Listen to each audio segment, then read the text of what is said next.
अस्सलामुअलैकुम दोस्तों, मेरा नाम डॉक्टर लियसगर है और आज की इस वीडियो में हम किंगडम प्रोकैरियोट के पीएमसी के पास पेपर को हम डिस्कस करने जा रहे हैं। याद रहे हमारा लेक्चर नंबर 2 है। लेक्चर नंबर 1 में हमने एमसीक्यू नंबर 1 से लेकर 19 तक डिस्कस किए थे और आज के इस लाइव सेशन में हम एमसीक्यू नंबर 20 से बाकायदा इसका आगाज़ करेंगे। तो वो स्टूडेंट जिन्होंने अब तक हमारे इस चैनल को सब्सक्राइब नहीं किया, जो कि सिंध बोर्ड टीचिंग के नाम से है, तो काइंडली आज ही आप हमारे इस चैनल को सब्सक्राइब करें और साथ ही साथ बेल आइकन को लाजमी क्लिक करें ताकि हमारी अपलोड करदा तमाम इंपॉर्टेंट वीडियोस की नोटिफिकेशन भी आपको रिसीव होती रहे।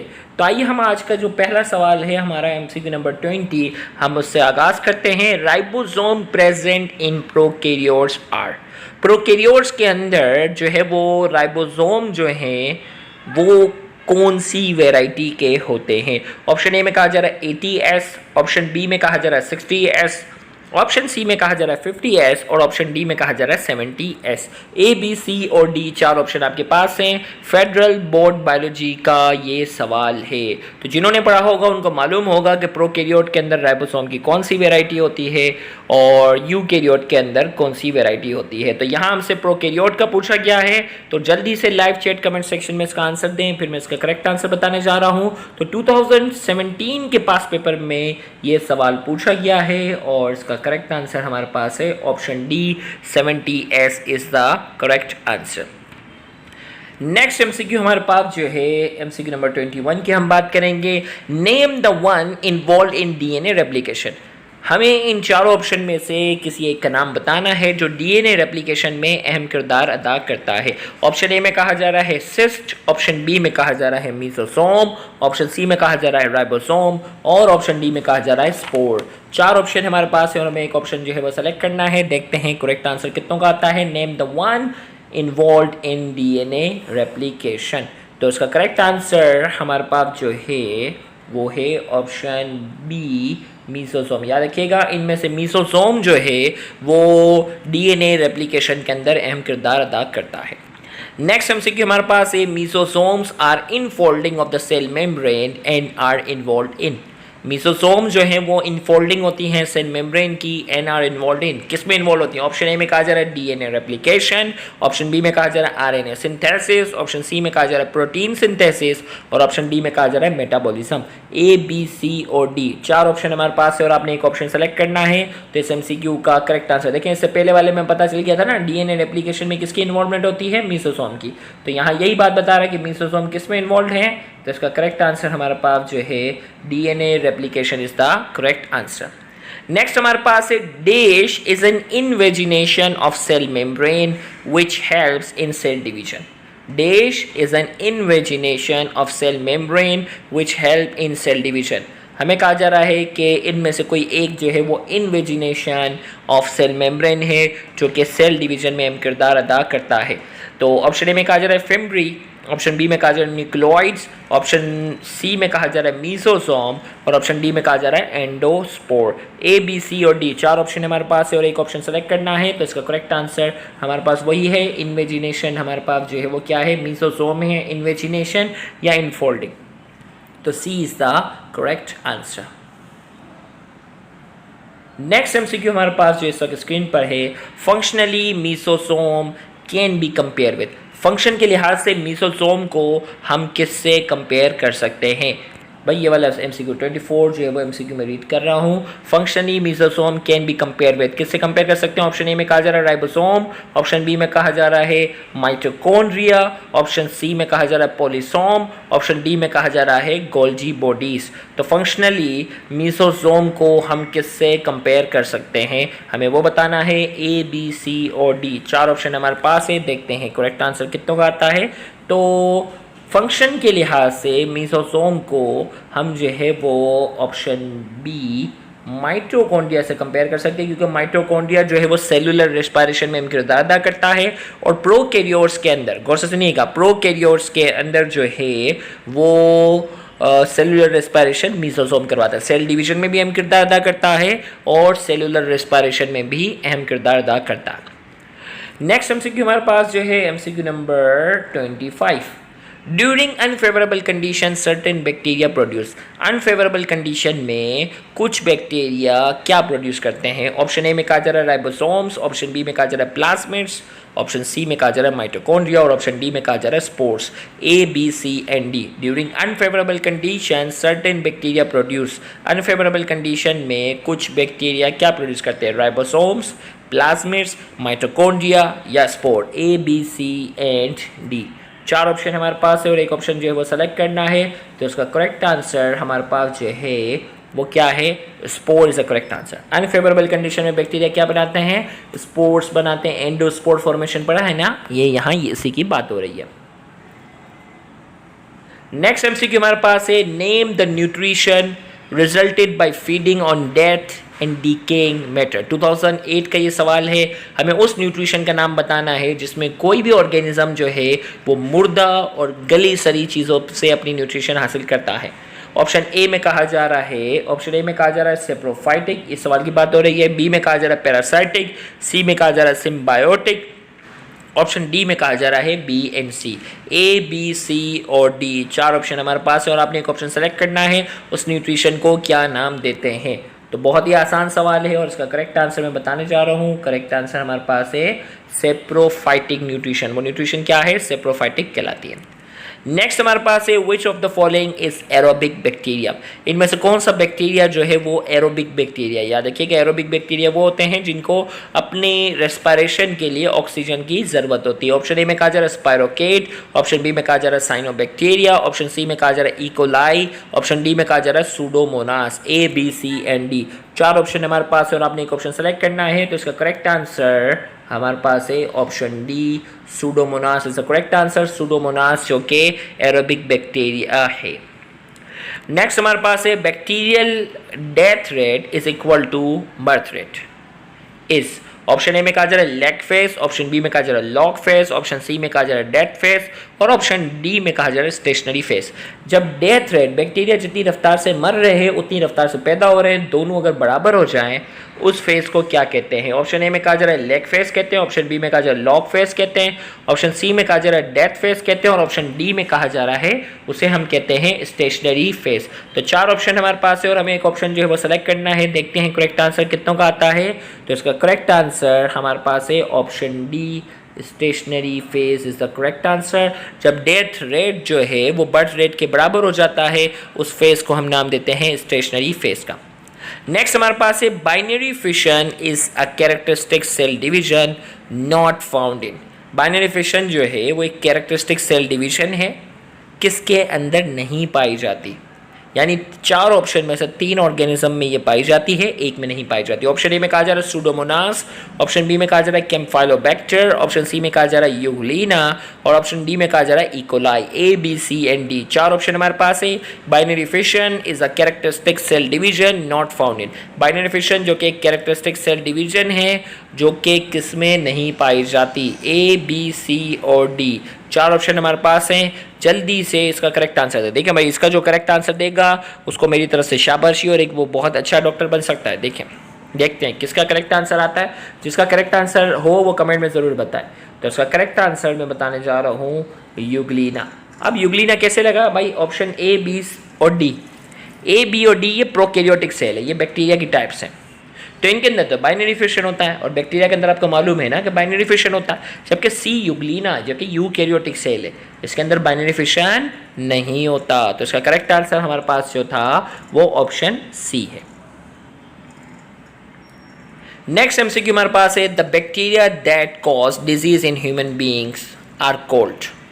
University of Health Sciences Lahore के 2011 के मॉडल पेपर का सवाल है। वो बैक्टीरिया जो इंसानों के अंदर बीमारियां पैदा करते हैं उन बैक्टीरिया को क्या कहते हैं? ऑप्शन ए में कहा जा रहा है फोटोसिंथेटिक बैक्टीरिया कहलाते हैं, ऑप्शन बी में कहा जा रहा है कीमोसिंथेटिक बैक्टीरिया कहते हैं, ऑप्शन सी में कहा जा रहा है उसे फैकल्टेटिव बैक्टीरिया कहते हैं और ऑप्शन डी में कहा जा रहा है उन्हें पैथोजेनिक बैक्टीरिया कहते हैं। A B C and D, 4 option हमारे पास है। The bacteria that can cause diseases in human being are called. वो बैक्टीरिया जो इंसानों के अंदर बीमारियां पैदा करते हैं उन बैक्टीरिया को क्या कहते हैं? जल्दी से, बहुत ही आसान सवाल। तो इसका करेक्ट आंसर हमारे पास जो है वो है option D, pathogenic bacteria. Pathogenic bacteria वो होते हैं जो इंसानों के अंदर क्या करते हैं? बीमारी करते हैं।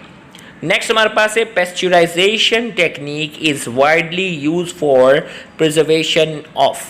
पेस्चराइजेशन एक टेक्निक है जिसके ज़रिए मुख्तलिफ चीज़ों को प्रिजर्व किया जाता है और ये टेक्निक इनमें से किस चीज़ के लिए इस्तेमाल होती है? ऑप्शन ए में कहा जा रहा है पानी, वाटर, ऑप्शन बी में कहा जा रहा है मिल्क प्रोडक्ट्स, ऑप्शन सी में कहा जा रहा है मीट और ऑप्शन डी में कहा जा रहा है वैक्सीन। तो पेस्चराइजेशन की टेक्निक इनमें से किस चीज़ को प्रिजर्व करने के लिए इस्तेमाल होती है? ए, बी, सी एंड डी, चार ऑप्शन हमारे पास हैं और आपने एक ऑप्शन सेलेक्ट करना है। तो इसका करेक्ट आंसर मैं बताने जा रहा हूँ, जल्दी से लाइव चैट कमेंट सेक्शन में सेलेक्ट करें। तो इसका करेक्ट आंसर हमारे पास जो है option B milk product is the correct answer. Option B milk product is the correct answer. Next हमारे पास है treatment by using attenuated culture of bacteria is called. भाई वो ट्रीटमेंट जिसमें बैक्टीरिया का अटेन्यूएटेड कल्चर ऑफ बैक्टीरिया यानी bacteria का कमज़ोर हिस्सा, बैक्टीरिया के मरे हुए बैक्टीरिया का इस्तेमाल किया जाता है, उस ट्रीटमेंट को क्या कहते हैं? ऑप्शन ए में कहा जा रहा है कीमोथेरेपी, ऑप्शन बी में कहा जा रहा है स्टेरिलाइजेशन, ऑप्शन सी में कहा जा रहा है एंटीसेप्सिस, ऑप्शन डी में कहा जा रहा है vaccination. Treatment by using attenuated culture of bacteria is called A, B, C and D. चार ऑप्शन हमारे पास है और आपने एक ऑप्शन सेलेक्ट करना है। उस ट्रीटमेंट को क्या कहते हैं जिसमें मरे हुए बैक्टीरिया का इस्तेमाल किया जाता है?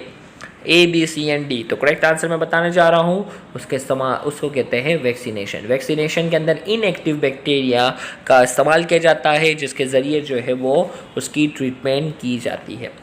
Next is select a method which causes the oxidation of chemical constituent of bacterial cell. 2020 का बाकायदा ये पास पेपर का सवाल है। हमें वो मेथड बताना है which causes the oxidation of chemical constituent of bacterial cell. Bacterial cell के जो केमिकल कॉन्स्टिट्यूएंट हैं उनकी ऑक्सीडेशन हो जाती है उस मेथड में। ऑप्शन ए में कहा जा रहा है स्टीम, ऑप्शन बी में कहा जा रहा है ड्राई हीट, ऑप्शन सी में कहा जा रहा है फिल्टरेशन, ऑप्शन डी में कहा जा रहा है radiation. A, B, C and D, चार ऑप्शन हमारे पास है। Select a method which causes the oxidation of chemical constituent of bacterial cell। हमें वो मेथड बताना है जो chemical constituent of bacterial cell की ऑक्सीडेशन करते हैं। A, B, C and D, चार ऑप्शन हमारे पास है।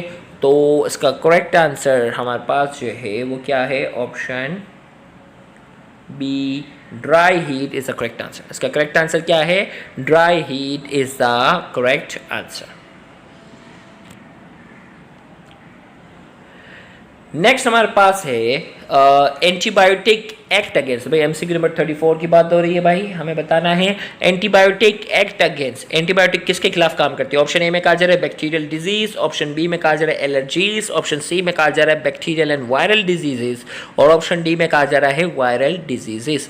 ए, बी, सी एंड डी, चार ऑप्शन हमारे पास है और हमें एक ऑप्शन सेलेक्ट करना है। एंटीबायोटिक्स एक्ट अगेंस्ट, इनमें से किस चीज़ के खिलाफ एंटीबायोटिक जो है वो काम करती है? ऑप्शन ए में कहा जा रहा है बैक्टीरियल डिजीजेस, ऑप्शन बी में कहा जा रहा है एलर्जीज, ऑप्शन सी में कहा जा रहा है bacterial and viral diseases, option D में कहा जा रहा है viral diseases. A, B, C and D, चार ऑप्शन हमारे पास है। करेक्ट ऑप्शन आपने सेलेक्ट करना है, जल्दी से लाइव चैट कमेंट सेक्शन में अपना आंसर सेलेक्ट करें। तो इसका करेक्ट आंसर हमारे पास जो है option A bacterial diseases is the correct answer. Next MCQ हमारे पास जो है एमसीक्यू नंबर 35, हम उसकी बात करेंगे। Antibiotic that kill microbes immediately are called.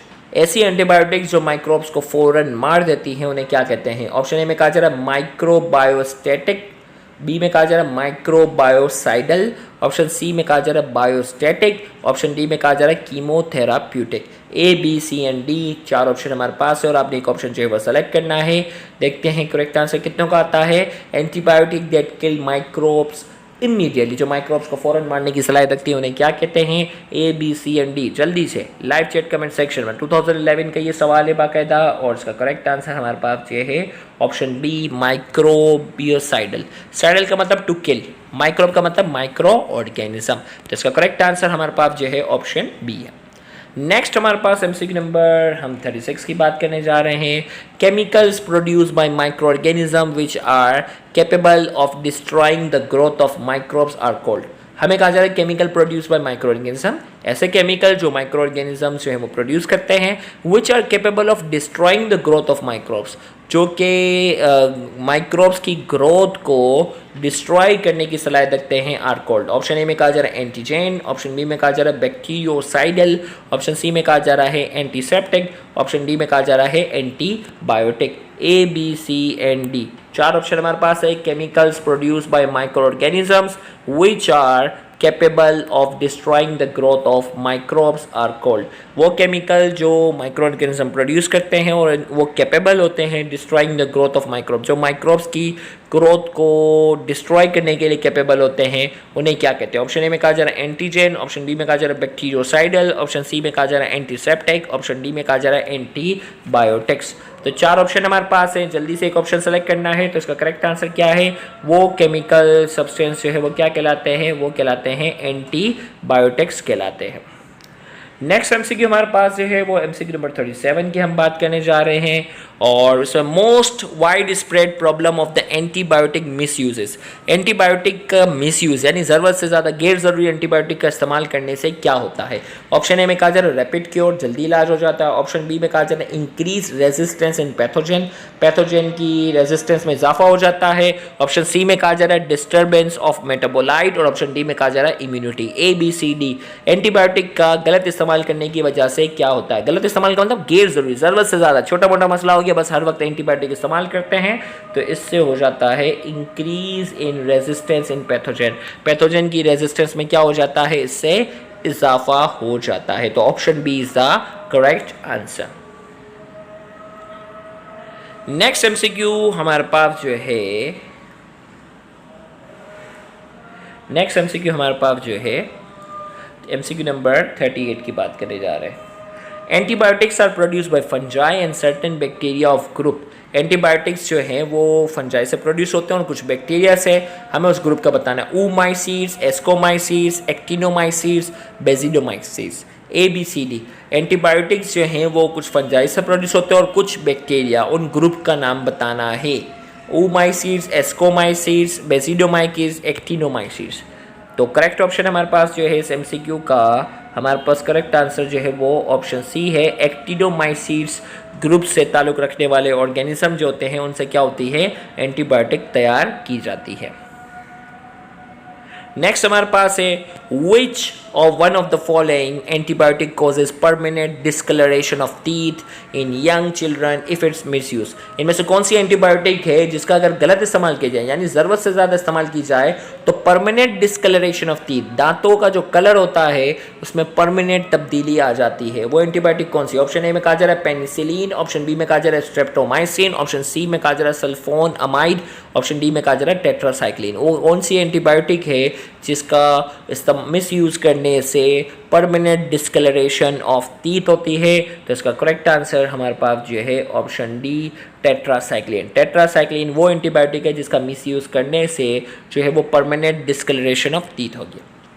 Next हमारे पास है name the structure in cyanobacteria which are helpful in fixing atmospheric nitrogen. हमें वो स्ट्रक्चर बताना है साइनोबैक्टीरिया का which are helpful in fixing atmospheric nitrogen, यानी एटमॉस्फेरिक नाइट्रोजन की फिक्सेशन में वो अहम किरदार अदा करता है। हमें उस स्ट्रक्चर का नाम बताना है। ऑप्शन ए में कहा जा रहा है हेट्रोसिस्ट, ऑप्शन बी में कहा जा रहा है नोस्टॉक, ऑप्शन सी में कहा जा रहा है एकाइनीड्स, ऑप्शन डी में कहा जा रहा है hormogonia. A B C and D 4 option हमारे पास हैं, तो इसका करेक्ट आंसर हमारे पास जो है option A heterocyst is the correct answer. Heterocyst हमारे पास साइनोबैक्टीरिया का वो पार्ट है जो नाइट्रोजन फिक्सेशन में अहम किरदार अदा करता है। तो यहाँ जाकर हमारे आज के ये पास पेपर का किंगडम प्रोकैरियोट से रिलेटेड लेक्चर मुकम्मल हुआ। इंशाल्लाह अगले आने वाले लेक्चर में हम मजीद चैप्टर के पास पेपर के एमसीक्यू को डिस्कस करेंगे, तो सेशन को भी अटेंड करना मत भूलिएगा। Thank you very much. अल्लाह हाफिज़।